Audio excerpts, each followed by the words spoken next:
Hello students, good morning. Students, मेरे पास कुछ message आए थे बच्चों के रिगार्डिंग कि जो भी आप टीच कर रहे हो वहां से क्वेश्चंस किस तरह के निकलेंगे या वो कौन कौन से इंपॉर्टेंट क्वेश्चंस है जो कि हमारे पास माइक्रो के फर्स्ट पार्ट से बन सकते हैं। तो बच्चों, आज मैं उसी के रिगार्डिंग ये वीडियो बना रहा हूं। हमारे पास बच्चों यहाँ पे याद रखना कि ये जो एमसीक्यू क्वेश्चंस मैं आपको प्रोवाइड कर रहा हूं, इसी तरह के क्वेश्चन एग्जाम में आपको आएंगे। तो एक तरह से ये आपका ना मॉक हो जाएगा कि हमने जो अभी तक पढ़ा है, जो भी नोट्स बनाए हैं, वहां से इस तरह के क्वेश्चन, इस पैटर्न के क्वेश्चन निकलेंगे। और आपको ये भी पता चल जाएगा कि जो चीज आपने पढ़ी है, क्या जब आप उसको एमसीक्यू में कन्वर्ट कर रहे हो, वहां से जब एमसीक्यू क्वेश्चन आ रहा है, क्या आप सॉल्व कर पा रहे हो या नहीं। क्योंकि सबसे ज्यादा इंपॉर्टेंट चीज यही है, अंडरस्टैंडिंग होना, कंसेप्ट क्लियरिटी मैटर नहीं करेगा। अगर पढ़ी हुई चीज को नोट्स भी आपने बनाए हैं और एमसीक्यू जब वहां से आ रहा है, आपका गलत हो रहा है। तो ये चीज ध्यान में रखना। तो बच्चों, सबसे पहला हमारे पास जो क्वेश्चन यहां पर बनेगा वो बनता है, जैसे मैंने पहले भी कहा था, बिहेवियर ऑफ गुड्स में से सबसे पहला क्वेश्चन बनेगा। आपको कोई भी गुड दिया होगा, जैसे आपको इंफीरियर गुड्स की बात हो रही है, तो आपको बोलेंगे इंफीरियर गुड्स का इनकम इफेक्ट क्या होता है, सब्स्टिट्यूशन इफेक्ट क्या होता है, और कौन किससे बड़ा है। क्या इनकम इफेक्ट ग्रेटर देन है सब्स्टिट्यूशन से, या सब्स्टिट्यूशन इफेक्ट ग्रेटर है इनकम इफेक्ट से। तो पहला तो ये ग्रेटर देन वाला क्वेश्चन आपको पता होना चाहिए, और दूसरा पता होना चाहिए जो इनकम इफेक्ट है ये पॉजिटिव है या नेगेटिव है, या सब्स्टिट्यूशन पॉजिटिव है या नेगेटिव है। तो ये मेरे पास पहला क्वेश्चन यहां से बनता है। दूसरी चीज बच्चों, याद रखना, हमारे पास ना बहुत बार ऐसा होता है, बिल्कुल बेसिक क्वेश्चंस दे दिए जाते हैं। तो आपको ये भी पता होना चाहिए कि जैसे इंफीरियर गुड्स है, या आपके पास नॉर्मल गुड्स आते हैं, गिवन गुड्स आते हैं, बेसिक नेसेसिटीज आती है।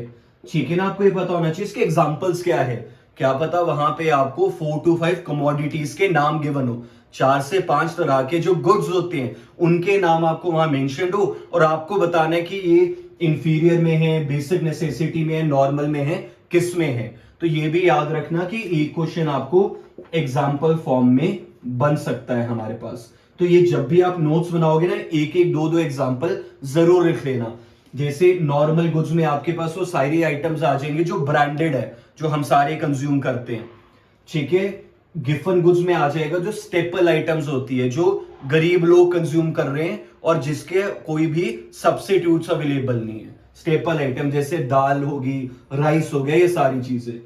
इंफीरियर गुड्स में लो क्वालिटी गुड्स आ जाएंगे, कैंड प्रोडक्ट है, आपके जितने भी ओपन में सामान बिकता है, जो भी अनब्रांडेड प्रोडक्ट्स है, लो क्वालिटी प्रोडक्ट्स है, समझ रहे हो, सस्ते में मिलती है, क्वालिटी इतनी अच्छी नहीं है, ओपन में बिकती है, वो आपका इंफीरियर में आ जाएगा। बेसिक नेसेसिटीज आपको पता है, जो डेली के बेस पे आप कंज्यूम करते हो, चाहे आपकी बिल हो गया, आपने बिल की पेमेंट करनी है, ट्रांसपोर्टेशन के लिए पैसा चाहिए, दूध ब्रेड दही है जो आप डेली कंज्यूम कर रहे हो, वो सारा आ जाएगा। तो दूसरा क्वेश्चन यहां एग्जांपल्स पे निकल सकता है। ठीक है, ये पहला हमारा था।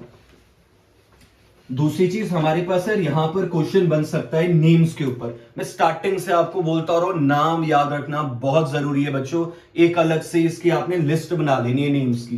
तो आपको पता होना चाहिए कि हमारे पास जो थ्योरी है कंज्यूमर डिमांड की, वो किसने दी है, या फिर हमारे पास इनकम वेरिएशन मेथड किसने दिया है। ठीक है, या जो हिक्स है, हिक्स की बुक का नाम क्या था, वैल्यू एंड कैपिटल। मतलब ये पता होना चाहिए आपको कि हमारे पास कौन सी टर्म किसने कॉइन की है, कौन सी टर्म किसने दी है हमारे पास।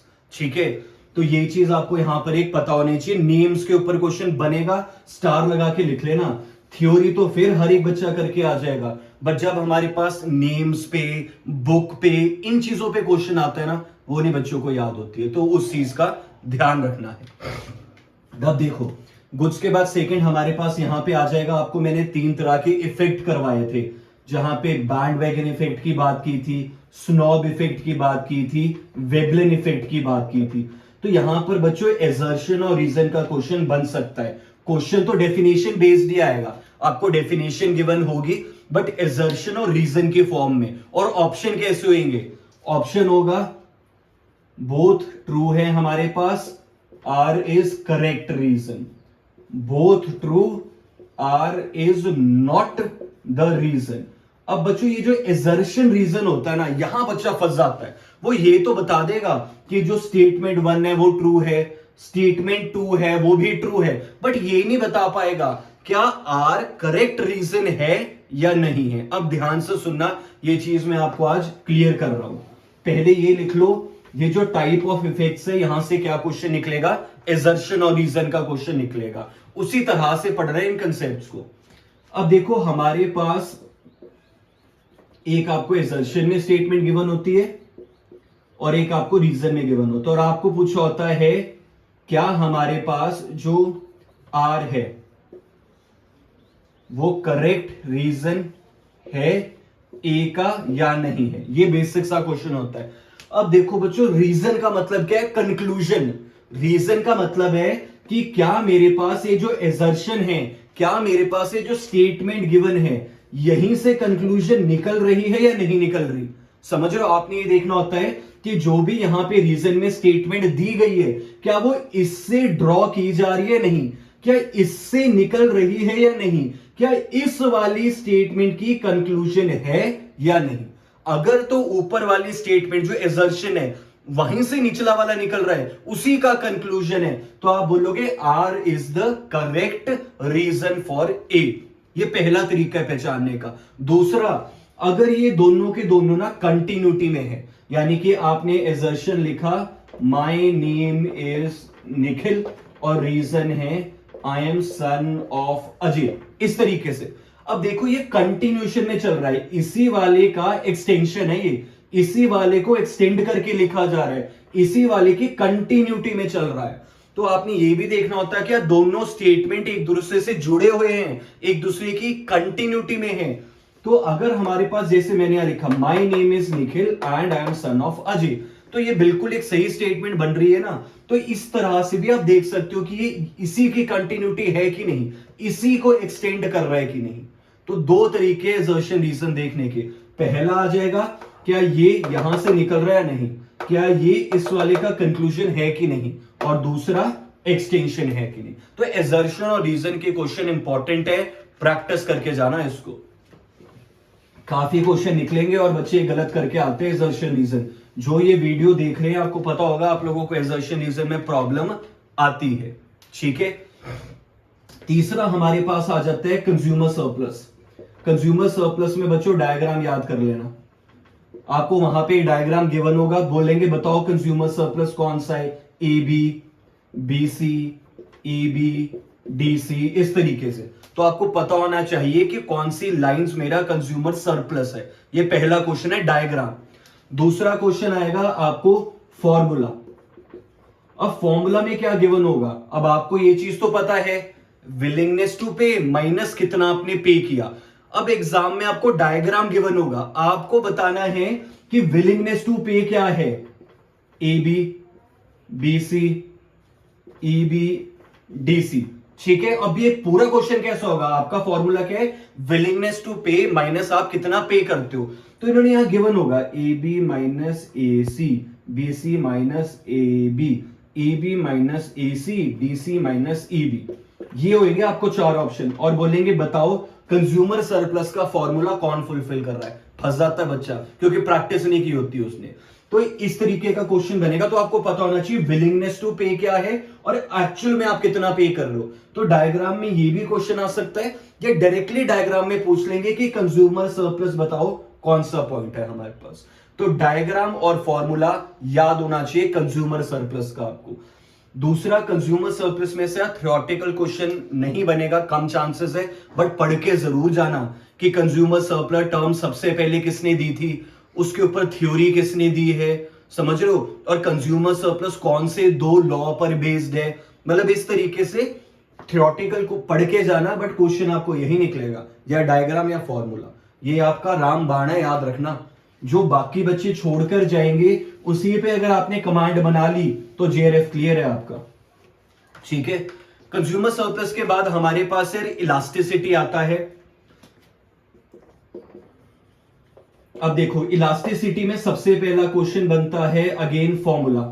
फॉर्मूला आपने याद रखना है, ठीक है। आपके पास 3-4 है बेसिक से, प्राइस इलास्टिसिटी, जिसको आप पॉइंट इलास्टिसिटी भी बोल सकते हो। आपको पता होना चाहिए मेथड मार्शल ने दिया है, पॉइंट या प्राइस इलास्टिसिटी। तो आपने देखा होगा जब भी आप एक ये डाउनवर्ड स्लोपिंग डिमांड कर्व बनाते हो, इसके हर एक पॉइंट पे एक अलग इलास्टिसिटी है। जैसे ये हम बोल दे 0 है, फिर ये लेस देन 1 है, ये 1 है, ग्रेटर देन 1 है, इंफिनिटी है। हर एक पॉइंट पे इलास्टिसिटी अलग है। तो लॉ ऑफ डिमांड कौन सी इलास्टिसिटी के मेथड से डिराइव किया जाएगा, बन गया क्वेश्चन। तो पॉइंट इलास्टिसिटी या प्राइस इलास्टिसिटी, ठीक है। और ये किसने दिया है, मार्शल ने दिया है। दूसरा आपको ये पूछ सकते हैं कि बेस्ट मेथड कौन सा इलास्टिसिटी का, तो बेस्ट मेथड होता है आर्क इलास्टिसिटी, जिसको मिड पॉइंट इलास्टिसिटी भी बोला जाता है। अब मिड पॉइंट का मतलब क्या होता है कि हमारे पास 2 पॉइंट्स है, ठीक है। मेरे पास क्या है, 2 पॉइंट्स है। इस तरीके का मेरे पास कर्व है। अब मैं देखना चाहता हूं पॉइंट ए और पॉइंट बी, इन दोनों के बीच की इलास्टिसिटी क्या है, ठीक है। तो 2 पॉइंट्स के बीच का जब रेशियो निकालना होता है ना, 2 पॉइंट्स के बीच की जब इलास्टिसिटी निकालनी होती है, तो वहां मिड पॉइंट इलास्टिसिटी यूज होगा या आर्क इलास्टिसिटी मेथड यूज होगा, ठीक है। तो ये मिड पॉइंट मेथड है, बेस्ट मेथड ऑफ इलास्टिसिटी। इसके अलावा तीसरा क्वेश्चन आपको बन सकता है cross elasticity, very very important. तो क्रॉस इलास्टिसिटी का क्वेश्चन बन सकता है। आपको पता होना चाहिए क्रॉस इलास्टिसिटी में सब्स्टिट्यूट गुड्स आ जाते हैं, कि अगर एक को ज्यादा कंज्यूम करना है आपको, तो दूसरे की प्रोडक्शन कहीं ना कंजम्पशन है जो दूसरे की, उसको आप लेट गो कर दोगे कि अब मैं एक्स नहीं कंज्यूम कर रहा, इसके प्राइस बहुत ज्यादा है, मैं वाई को कंज्यूम करूंगा। समझ रहे हो। तो आपको क्रॉस इलास्टिसिटी का फॉर्मूला भी पता होना चाहिए, और ये भी पता होना चाहिए क्रॉस इलास्टिसिटी में क्या क्या चीजें इंक्लूड होगी हमारे पास, ठीक है। तो पॉइंट या प्राइस इलास्टिसिटी, मिड पॉइंट और क्रॉस इलास्टिसिटी, इन 3 का फॉर्मूला अच्छे से याद करना, क्वेश्चन बन सकता है आप लोगों को, ठीक है।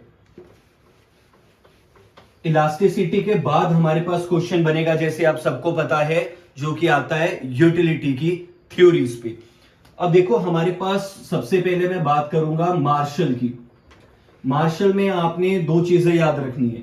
एक तो जो ये 2 लॉ पर बेस्ड है, डिमिनिशिंग मार्जिनल यूटिलिटी और Gaussian second law, equi marginal utility, ये 2 लॉ पर बेस्ड है, वो पढ़ लेना। दूसरा आपने याद रखना है इसकी एजम्पशंस। इन 2 पर ही क्वेश्चन निकलेगा, इसके अलावा क्वेश्चन नहीं बनेगा। तो मार्शल में क्रक्स पढ़ना है, 2 चीजें पढ़नी है। उसके बाद आपके पास आ जाता है इंडिफरेंस कर्व अप्रोच। ये इंपॉर्टेंट है यार, इस पे स्टार लगा लेना, यहां से काफी क्वेश्चन बनेंगे। पहला क्वेश्चन तो बन जाएगा आपकी जो स्लोप है इंडिफरेंस कर्व की, या फिर आपको यहां पे बनेगा marginal rate of substitution x और वाई का, ठीक है। तो पहला क्वेश्चन तो ये बन गया। दूसरा आपके पास क्वेश्चन बन जाएगा आपकी जो इंडिफरेंस कर्व की शेप्स होती है, जो मैंने आपको करवाया भी था, मोनोमेनिया का केस करवाया था, परफेक्ट सब्स्टिट्यूट कराया था, राइट एंगल करवाया था, वहां से क्वेश्चन बन जाएगा। तीसरा आपको याद होगा, मैंने इनकम कंजम्पशन कर्व आपको करवाया था, जहां बात की गई थी नॉर्मल गुड्स की, कि बैकवर्ड नॉर्मल गुड्स की, इंफीरियर गुड्स की, कि अगर बैकवर्ड बेंडिंग आपका आईसीसी कर्व है तो किसके लिए होएगा, इंफीरियर गुड्स के लिए। तो वो आईसीसी कर्व पे आपके पास क्वेश्चन बन जाएगा। चौथा क्वेश्चन आपको इक्विलिब्रियम की कंडीशन पूछ सकते हैं। अब बच्चों एक चीज याद रखना, एक नॉर्मल बच्चा ना इक्विलिब्रियम की कंडीशन क्या पड़ेगा, कि जो इंडिफरेंस कर्व है वो कन्वेक्स टू द ओरिजिन होना चाहिए, जो इंडिफरेंस कर्व है वो बजट लाइन के टेंजेंट होना चाहिए। ये रट्टा मार के चले जाएगा वो, बट एग्जाम में क्वेश्चन क्या आएगा, इनमें से कौन सी नेसेसरी कंडीशन है और कौन सी सफिशिएंट कंडीशन है। तो आपको पता होना चाहिए नेसेसरी कौन सी है, सफिशिएंट कौन सी है हमारे पास, ठीक है। ये भी यहां पर एक इंपॉर्टेंट है। तो देखो 4-5 चीजें यहां से बन रही है। और लास्ट आ जाता है रिवील्ड प्रेफरेंस। रिवील्ड प्रेफरेंस में आपको ये क्वेश्चन पूछेंगे कि क्यों ये बाकी सारी थ्योरी से सुपीरियर रहेगी हमारे पास, ठीक है। तो बच्चों ये जो फर्स्ट पार्ट है ना, यहां से 1 या 2 क्वेश्चन निकलना ही निकलना है, ये बात याद रखना। 1 से 2 क्वेश्चन डेफिनेट है। तो जितना पढ़ो उसको साथ साथ एमसीक्यू प्रैक्टिस करते रहो, तभी पढ़ने का फायदा है हमारे पास, ठीक है बच्चों। नेक्स्ट लेक्चर में मैं प्रोडक्शन का चैप्टर शुरू कराऊंगा। एक क्वेश्चन प्रोडक्शन से डेफिनेटली आता है और वो इंपॉर्टेंट पार्ट रहेगा। चैनल को बच्चों जरूर सब्सक्राइब कर लो और वीडियो ना पूरा देखा करो। बीच में छोटी छोटी चीजें जो बहुत इंपॉर्टेंट है, जो एग्जाम को क्लियर करने में आपकी हेल्प करेगी।